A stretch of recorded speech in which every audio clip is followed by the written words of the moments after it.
Halo teman-teman, selamat datang atau selamat datang kembali di YouTube channelku Flores Inspire. Hari ini aku terpanggil untuk membagikan pesan dan pengalaman aku juga sih tentang bagaimana cara melewati masa sulit atau masa sakit dan belajar dari pengalaman itu. Jadi aku sharing sedikit kayak 2 minggu belakangan ini, sebulan belakangan ini aku tuh lagi mengalami banyak hal yang memicu emosi aku, rasa sakit aku juga, dan aku ingin membagikan aja pengalaman aku melewati masa sulit dan masa sakit, dan gimana aku belajar untuk mengandalkan Tuhan dan menumbuhkan iman ya daripada mengandalkan diriku sendiri. Jadi menurut aku kalau misalnya teman-teman sedang mengalami masa sulit atau lagi sakit, itu semua pasti ada penyebabnya satu dan ada tujuannya. Itu sih, kalau penyebabnya udah pasti biasanya adalah karena ada energi dari masa lalu yang belum selesai diproses, yang energinya tuh frekuensinya emosi ya, biasanya frekuensinya tuh di bawah 200 Hz, yang biasanya emosi-emosi seperti rasa takut, rasa marah, rasa sedih, rasa malu, ya kayak gitu-gitu, emosi-emosi seperti itu. Dan itu memang tidak bisa dihindari ya kalau kita lahir ke dunia 3 dimensi ini, dunia fisik, dunia 3D. Itu kita pasti punya emosi-emosi hasil warisan dari nenek moyang kita, hasil warisan dari nenek moyang kita, terus akibat perbuatan diri kita sendiri yang menyakiti diri kita sendiri atau menyakiti orang lain, karena itu emosinya pasti balik lagi ke kita. Jadi kalau kita menyakiti orang lain, energi negatifnya itu juga balik ke kita. Terus ada energi emosi akibat kita menyakiti diri kita sendiri, dan ada emosi-emosi yang diakibatkan dari kita meninggalkan Tuhan atau memutuskan hubungan dengan Tuhan dan alam semesta. Memutuskan hubungan dengan alam juga itu akan membuat frekuensi kita turun. Dan ya, itu sih yang pengen aku bagiin hari ini.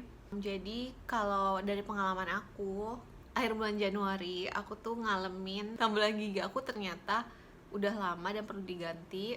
Anyway, long story short, aku tuh jadi sakit gigi parah banget. Nah, di masa-masa sakit dan masa sulit itu, satu sih yang aku dapetin, kalau ternyata Tuhan itu tuh benar-benar menjaga kita banget, melampaui bayangan aku.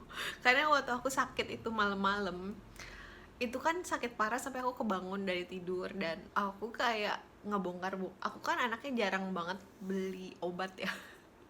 Terus aku iseng aja, siapa tahu aku punya Panadol atau penahan rasa sakit, dan terus ternyata aku bongkar laci aku, dan di situ aku punya 2 obat yang ternyata bisa buat menahan rasa sakit. Dan aku tuh rasa sakitnya tuh kan kayak tiba-tiba mendadak gitu kan, kayak tiba-tiba bengkak dalam satu malam. Dan ya ternyata setelah aku bongkar aku tuh punya Cataflam dan aku punya asam Menevamate. Cataflam itu aku beli kayak mungkin tahun lalu sih, aku ingat waktu itu aku beli, dan aku nggak sadar aku punya itu, dan ya udah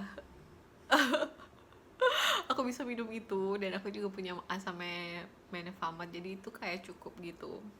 Satu itu aku bersyukur kayak ternyata apa yang kita butuhin tuh seringkali udah ada di sekeliling kita pas kita butuh. Dan kadang-kadang kita tuh suka terpanggil untuk beli sesuatu yang di saat itu kita nggak ngerti kenapa kita butuh barang itu, tapi kayak ternyata di masa depan kita tuh butuh. Jadi kayak satu sih, pelajaran aku kayak ya udah, kalau kita tertarik untuk mengapain sesuatu, melakukan sesuatu tuh, membeli sesuatu itu dilakuin aja walaupun kita saat itu nggak ngerti, karena mungkin diri kita yang di masa depan akan butuhin hal itu. Kayak gitu teman-teman. Terus rasa sakit berikutnya adalah aku digigit anjing, guys.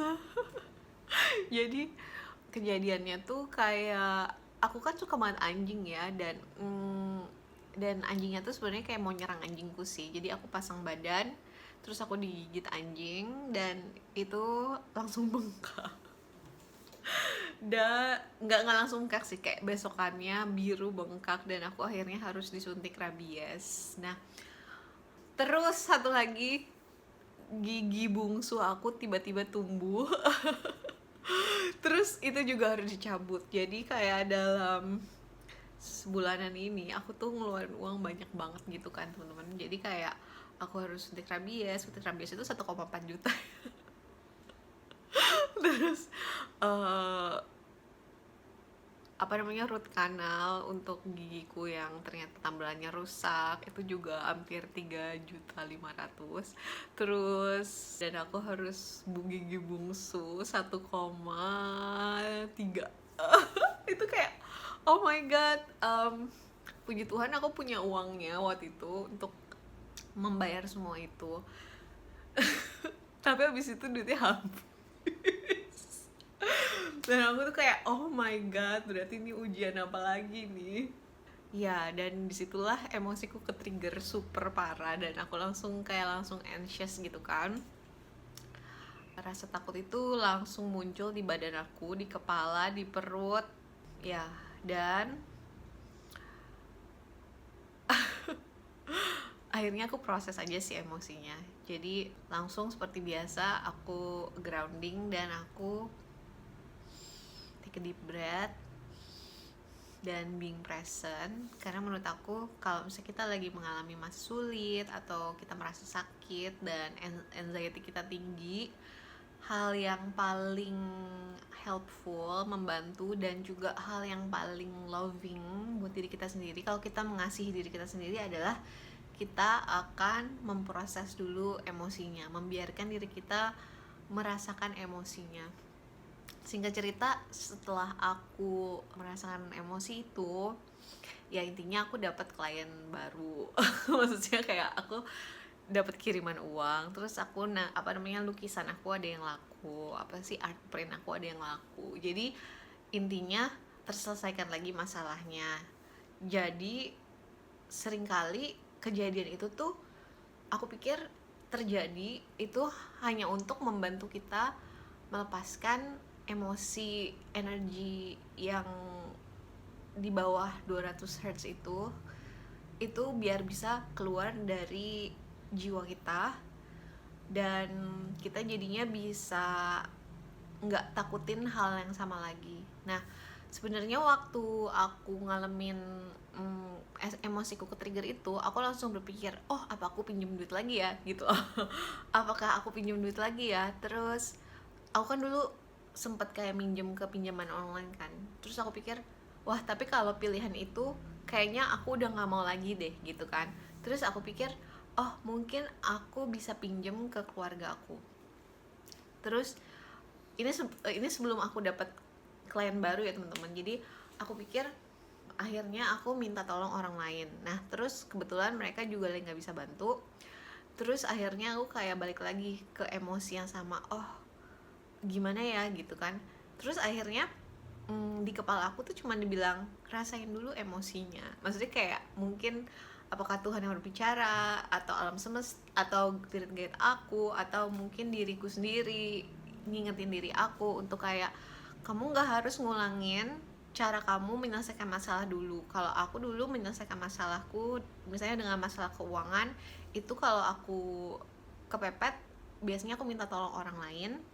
Terus kalau enggak aku minjem gitu kan, minjem dari entah dulu pakai credit card atau online loan, kayak gitu-gitu. Terus aku dapat bimbingan, dibilang gimana kalau kamu coba pikirin hal lain, kayak maksudnya pikirin solusi lain, karena kan solusi yang biasanya kamu lakuin itu kamu udah pernah lakuin, dan ujung-ujungnya kan akhirnya kamu terlibat hutang gitu kan, dan akhirnya kamu jadi versi diri kamu lagi yang selalu ngandelin orang lain lagi gitu. Gimana kalau kamu menjadi diri kamu versi lain, yang aku juga emang udah pengen kan, aku bilang aku pengen jadi versi diri aku yang lebih kuat, yang lebih mandiri secara finansial, yang bukan lagi mengandalkan orang lain, mengandalkan eksternal, tapi aku bisa mengandalkan Tuhan, karena itu yang aku pengen banget gitu. Aku ngerasa sebenarnya hal yang paling aman di dunia ini adalah kalau aku tidak takut lagi untuk merasakan emosi apapun, dan aku punya hubungan yang kuat banget sama Tuhan dan iman yang kuat banget sama Tuhan, sehingga kalau ada masalah apapun aku pasti bisa ngelewatin itu gitu loh. Itu tujuan hidupku. Jadi karena aku pikir kebanyakan orang itu menggunakan uang untuk merasakan rasa aman atau rasa bahagia atau mendapatkan emosi yang stabil, kedamaian itu. Di dunia kita kebanyakan itu orang menggunakan uang untuk dapetin itu. Iya, kalau misalnya orangnya dari keluarga kaya raya, punya ini ya, punya punya warisan besar, tapi banyak orang kayak misalnya kayak diriku sendiri gitu, kayak aku lahir dari keluarga yang sebenarnya keluarga aku bukan keluarga miskin juga sih, maksudnya, tapi kayak punya banyak lack mindset, maksudnya pola pikir yang nggak pernah cukup, selalu kurang, ada aja yang emergency gitu loh. Jadi kayak selalu dalam kondisi dimana kayak gelisah, khawatir, takut nggak cukup gitu. Nah aku nggak mau kayak gitu, karena aku ngerasa kayak itu semua tuh pola pikir aja, kalau sebenarnya kita tuh udah cukup gitu dengan keadaan kita. Aku pengen punya mindset itu, kalau aku tuh selalu cukup. Aku pengen hidup dalam abundance, hidup dalam berkecukupan, bukan karena jumlah uangku berapa di bank, tapi karena aku merasa aku juga cukup, dan hubunganku sama Tuhan itu yang ngebuat aku aman, bukan jumlah uang aku di bank. Karena menurut aku jumlah uang di bank itu bisa berubah kapan aja, bisa aja tiba-tiba ada bencana alam, terus tiba-tiba apa ya, maksudnya ada sistem kacau, ada orang ambil duit kita 2 miliar, celep, hilang, itu bisa aja. Menurut aku dunia ini tuh nggak aman, bisa berubah kapan aja, terus tiba-tiba harga makanan bisa naik mendadak atau apapun itu. Jadi menurut aku kedamaian dan kebahagiaan yang sesungguhnya itu hanya ada di dalam diri kita sendiri. Itu semua internal, bukan tergantung dari eksternal, bukan dari hal yang ada di luar, di dunia kita, tapi itu ada di dalam jiwa kita, di dalam pikiran kita.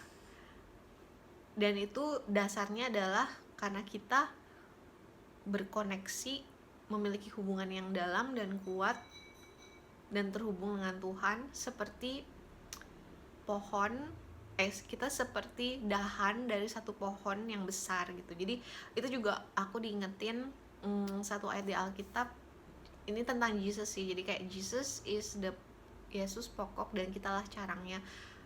Jesus is the main tree and then we are the branch. Aku nggak tahu sih itu kata-kata aslinya, tapi itu yang ditaruh di dalam diri aku. Jadi kayak kamu tuh tidak terpisah dari Tuhan. Tuhan itu terhubung sama kamu. Jadi jangan pernah khawatir kamu tidak dicukupin gitu. Kayak kamu tuh seperti dahan dari satu pohon. Jadi satu-satunya yang bisa membuat kamu tidak dicukupin adalah kalau kamu terpisah dari pohon itu. Jadi kamu memotong diri kamu sendiri kah? Memotong saluran itu kah gitu. Selama kita grounded, selama kita terhubung sama Tuhan, kita akan selalu dicukupin dan kita akan selalu bisa melewati semua masalah itu, apapun itu. Aku juga dibilang Tuhan itu selalu berada bersama kita di saat, walaupun misalnya kita menghadapi ujian, Tuhan tuh selalu ada. Jadi dia bilang, ayatnya tuh bilang kayak I don't promise, aku tidak berjanji hidup itu kan selalu enak dan selalu gampang, tapi di masa sulit pun aku akan selalu ada. Jadi masa senang dan masa susah itu selalu ada Tuhan di sisi kita. Agamamu apapun ya, kalau kamu punya hubungan dengan Tuhan, bukan dengan orang seagama, kan itu beda ya. Kayak relationship with God, hubungan dengan Tuhan itu langsung, bukan karena kita beribadah melakukan ritual tertentu gitu. Menurut aku itu sih ya, mungkin ritual tertentu atau berinteraksi dengan orang-orang yang memiliki iman yang sama bisa membantu, tapi pada akhirnya yang truly matter, yang paling penting itu adalah hubungan pribadi kita sama Tuhan. Itu teman-teman. Jadi itu aja sih pesanku hari ini. Semoga teman-teman yang sedang mengalami masa sulit, teman-teman bisa memetik pelajaran, karena kalau kita memetik pelajarannya, fokus sama pelajarannya, kita akan terus bertumbuh. Kalau kita fokus sama rasa sakitnya, ya kita akan menderita dan kita nggak akan keluar dari penderitaan itu. Dan percayalah, setiap masalah adalah solusinya, dan rasain dulu emosinya dan berpikiran positif dan belajar beriman dan percaya kepada Tuhan dan mengandalkan Tuhan dan dengerin hal-hal yang positif. Jangan dengerin hal yang ngebuat teman-teman down. Jangan terlalu dengerin berita-berita dari dunia. Dunia 3 dimensi suka menyesatkan karena. Jadi itu sih, semoga bermanfaat ya teman-teman. Sekian dulu. Terima kasih untuk dukungannya. Terima kasih sudah subscribe, like, donasi. Thank you so much. God bless you. I love you. Sampai ketemu lagi. Bye.